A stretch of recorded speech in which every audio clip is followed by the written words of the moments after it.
Hi guys, welcome to Hi to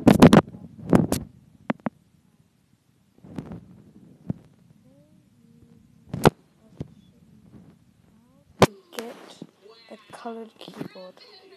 I don't have it on right now though, but I'll show you how to. First thing I'm gonna do is gonna go to App Store and search up keyboard color. Once you search keyboard color, look for one that looks like this. Once you've got that installed, open it up and it'll give you some instructions, but I'll show you how to do these instructions. So first you're going to select your keyboard. It doesn't show me the picture, it's supposed to, I think, but yeah, so here's the one I use. I always use this one. Well, not always, but I just like it, and it doesn't work quite yet, as you can see.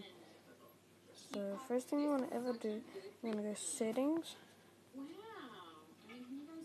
and you're going to go down to general. You're going to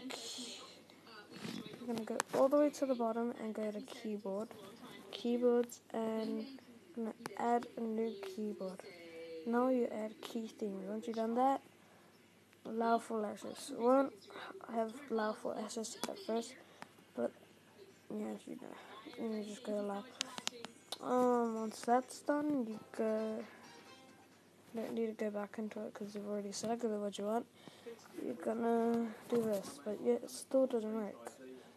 You're gonna go to whatever this is down here, and whatever button that is, or whatever it is, and you're gonna go to this one.